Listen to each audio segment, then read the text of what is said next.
बिस्मिल्लाहिर्रहमानिर्रहीम अस्सलामु अलैकुम वरहमतुल्लाहि वबरकातुहू। आज की ताज़ा तरीन बड़ी खबरों से इस वीडियो का आगाज़ करेंगे। सबसे पहले हेडलाइंस आपके सामने रखेंगे। आखिरकार बिल्ली थैले से बाहर आ चुकी है। ग्रेटर इसराइल के प्लान के पसे पर्दा अहम तरीन हक़ाइक़ सामने आ रहे हैं। सऊदी अरब इसराइल को तस्लीम करेगा। सऊदी अरब ने मुझे यकीन दिला दिया है कि सऊदी अरब इसराइली मुआहदे में शामिल होगा और इब्राहिमी मुआहदे में न सिर्फ सऊदी अरब बल्कि उसके साथ दीगर मुसलमान मुल्क भी शामिल हो जाएंगे। अमेरिकी सदर ट्रंप ने भांडा फोड़ दिया है। कौन कौन सा मुसलमान मुल्क इसराइल को तस्लीम करने जा रहा है और इब्राहिमी मुआहदे में शामिल होने जा रहा है? क्या फ़लस्तीन आज़ाद होने जा रहा है? फ़लस्तीन की रियासत बनने जा रही है? इसके अलावा गजा में अमरीकी फ़ौज आ रही है। क्या गजा को तामीर करने दिया जाएगा? क्या आधा गजा जो इसराइल के कब्जे में है इसराइल वो छोड़ देगा? ये हेडलाइंस हैं जिनकी डिटेल्स और तफसीलात मैं आपको बताऊंगा। इससे पहले कि मैं खबरों का आगाज़ करूं, आपसे गुजारिश है अगर आप इस चैनल पर नए हैं तो लास्ट में सब्सक्राइब कर लें ताकि आपको तमाम खबरें मिलें, ताकि आपका और हमारा ताल्लुक जुड़ा रहे। आगाज़ करेंगे। इसराइल ग्रेटर इसराइल का 70 सालों से मंसूबा रखता है। इसराइली वज़ीर आज़म की ये स्टेटमेंट रिकॉर्ड पर मौजूद है कि ग्रेटर इसराइल उनका रूहानी और मुक़द्दस मिशन है। अमेरिकी सदर ट्रंप की स्टेटमेंट्स भी रिकॉर्ड पर मौजूद हैं जिसमें उन्होंने कहा था कि मैं इसराइल की ज़मीन और रकबे को बढ़ाने की कोशिश करूँगा।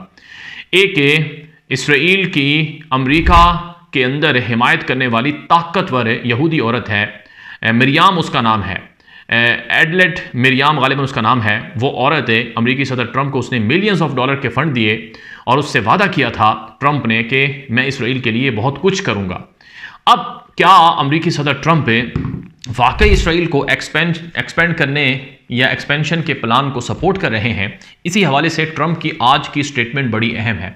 अमेरिकी सदर ट्रंप ने एक अमेरिकी मीडिया को, फॉक्स न्यूज़ को इंटरव्यू में यह बात कही है कि सऊदी अरब ने हमें बताया है कि सऊदी अरब इब्राहिमी मुआहदे को ज्वाइन करने के लिए तैयार है। सऊदी अरब इसराइल को तस्लीम करेगा, इसराइल के साथ नॉर्मलाइज करेगा और इसराइल के साथ दोस्ती लगाएगा।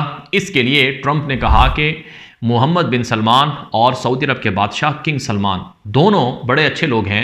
उन्होंने मुझे वादा किया है मुझसे और यकीन दिलाया है कि हम इब्राहिमी मुआहदे को ज्वाइन करेंगे और इसराइल को तस्लीम कर लेंगे, इसराइल से दोस्ती करेंगे। अगर ये हो जाता है तो ये मशरिक़ वस्ता में एक बहुत बड़ा काम होगा और ये मशरिक़ वस्ता के अमन का एक वो देरीना ख्वाब होगा जिसे पूरा कर दिया जाएगा और मैं इसको पूरा करके रहूँगा। ट्रंप ने फॉक्स न्यूज़ के इंटरव्यू में ये बात कही है। इसके अलावा ट्रंप ने यह भी कहा कि सिर्फ सऊदी अरब ही नहीं बल्कि दीगर कई ममालिक भी हैं जो इब्राहिमी मुआहदे को ज्वाइन करेंगे और इससे एक बड़ा देर पा अमन कायम होगा। अब वो कौन कौन से मुल्क हैं जो सऊदी अरब के बाद या सऊदी अरब के साथ इब्राहिमी मुआहदे में शामिल होंगे? इनमें एक बड़ा नाम इंडोनेशिया का है। इंडोनेशिया का जो सदर है प्राबो, उसकी कुछ दिन पहले एक ऑडियो लीक हुई थी शर्म शेख के अंदर अमेरिकी सदर ट्रंप के साथ, जिसमें वो ट्रंप से गुफ्तगू कर रहा था कि अपने दोनों बेटों से मुझे रब्ता करवाएं क्योंकि मैंने उनसे कोई कारोबारी मामलात करने हैं। और ये जो इंडोनेशिया का सदर है इसके बारे में खबरें छपी थीं कि ये खुफिया तौर पर इसराइल का दौरा भी करने जा रहा था, लेकिन फिर ये दौरा ये इसराइली मीडिया के मुताबिक लीक हो गया और उसकी वजह से वो दौरा कैंसिल कर दिया गया। फिर इंडोनेशिया अकेला नहीं है बल्कि सऊदी अरब इंडोनेशिया के बाद शाम और लबनान, दो मुल्क ये हैं जो इसराइल को तस्लीम कर लेंगे। इसी तरह से कुवैत का नाम भी है, खुद कतर का भी नाम है और इसके साथ साथ अलजायर का भी नाम है, ट्यूनिस का भी नाम है, पाकिस्तान का भी नाम है और इसके अलावा कुछ दीगर ममालिक हैं जो इसराइल को अभी तक तस्लीम नहीं किए हुए हैं, वो इसराइल को तस्लीम कर लेंगे। लेकिन फिर एक बहुत बड़ा सवाल है कि सऊदी अरब ने जो फ़लस्तीन की रियासत को बनाने का मुतालबा रखा हुआ है, क्या वो मुतालबा इसराइल पूरा करेगा? यानी सऊदी अरब का ये मौक़िफ़ है कि हम इसराइल को तब तस्लीम करेंगे जब फ़लस्तीन की रियासत इसराइल बनाने की इजाज़त दे, यानी फ़लस्तीन को आज़ाद कर दे, फ़लस्तीन की ज़मीनें फ़लस्तीनियों के हवाले कर दे। 1967 की जो बाउंड्री लाइन है अक़वाम मुत्तहिदा की, उनके मुताबिक फ़लस्तीनी ज़मीनें फ़लस्तीनियों को दे दी जाएँ और उनकी एक आज़ाद और ख़ुद मुख्तार हुकूमत हो, आज़ादी से वह घूम फिर सकें। तो सवाल यह है कि क्या इसराइल इसके लिए तैयार है? तो कुछ माहिरीन कहते हैं कि ट्रंप ज़ामिन बन रहा है कि जब हालात साजगार हो जाएंगे तो फ़लस्तीन की रियासत इसराइल बनाने की इजाज़त देगा। फ़िलहाल महज ज़बानी कलामी और लिखी हुई कुछ मुआहदे होंगे या कुछ बातचीत होगी जो इसराइल को तस्लीम करने का सबब होगी। यानी सादा लफ्ज़ों में, जैसे इसराइल ने गज़ा जंग को रोकने के लिए पहले ये कहा कि हमास हमारे कैदी छोड़े, पहले वो छोड़े सारे के सारे जिंदा, फिर हम फ़लस्तीनी छोड़ेंगे। तो ऐसे ही यहाँ भी डिमांड हो सकती है कि पहले सऊदी अरब इसराइल को तस्लीम करे, जब सऊदी अरब इसराइल को तस्लीम कर लेगा, बाकी मुसलमान देश भी इसराइल को तस्लीम कर लेंगे, तो फिर फ़लस्तीन की रियासत को कायम करने की बात होगी। याद रहे, फ़लस्तीनी ज़मीनों में इसराइल की हज़ारों यहूदी आबादकारियाँ मौजूद हैं और अल-कुद्स और यरूशलेम के अंदर इसराइल के कब्ज़े हैं।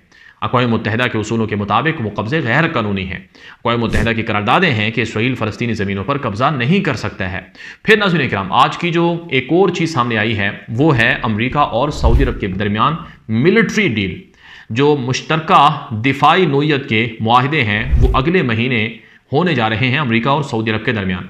सऊदी वली अहद मोहम्मद बिन सलमान का दौरा शेड्यूल है नवंबर में अमरीका का, और इस दौरे में जहां बाहमी तिजारती मुआहदे होंगे वहीं मिलिट्री अलाइंस भी नए सिरे से मुरतब होगा। यानी अमरीका सऊदी अरब को गारंटी और ज़मानत देगा कि आप हमारे नॉन नेटो अलाय हो, इत्तेहादी हो, आप पर कोई हमला नहीं कर सकता है, आपको परेशान होने की ज़रूरत नहीं है। अमरीकी अपनी पूरी ताकत और क़ुव्वत लगाएंगे आपकी हिफाजत के लिए। तो माहिरीन इस बात से भी ये नतीजा अखज़ कर रहे हैं कि दरअसल सऊदी अरब को अमेरिका की तरफ से इस नोयत की जो सिक्योरिटी गारंटी दी जा रही है वो इस तौर पर दी जा रही है कि बदले में सऊदी अरब इसराइल को तस्लीम करें।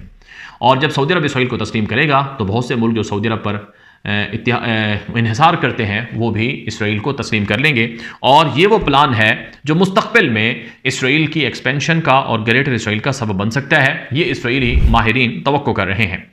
एक और बड़ी खबर है वो ये है कि गज़ा में अमरीकी फ़ौज आ रही है।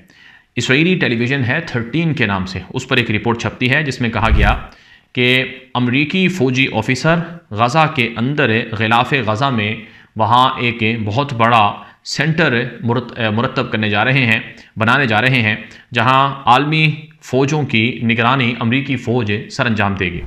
अब ये फ़ौजें बराह रास्त गज़ा के अंदर तो नहीं हैं, लेकिन ग़िलाफ़ गज़ा के अंदर हैं, जहाँ पर इसराइली फ़ौज है और गज़ा का जो आधा हिस्सा है वो अब भी इसराइल के कब्ज़े में है। याद रहे, गज़ा का जो फ़ेज़ 2 है, यानी ट्रंप का जो पीस प्लान है उसका जो फ़ेज़ 2 है वो बड़ा अहम है। फ़ेज़ 2 अभी शुरू नहीं हुआ है। फ़ेज़ 2 के तहत इसराइल को बाकी मानदा आधा गज़ा खाली करना है, अपनी फ़ौजें वहाँ से निकालनी है और गज़ा के अंदर तामीर नौ का जो प्रोसेस है वो शुरू करना है। लेकिन इसराइल इसके लिए अभी तैयार नहीं है, क्योंकि इसराइल कहता है कि पहले हमास असला फेंके, तो हमास उसके लिए तैयार नहीं है। तो अब ये बहुत एक क्रिटिकल फेज़ जो है वो शुरू होने जा रहा है।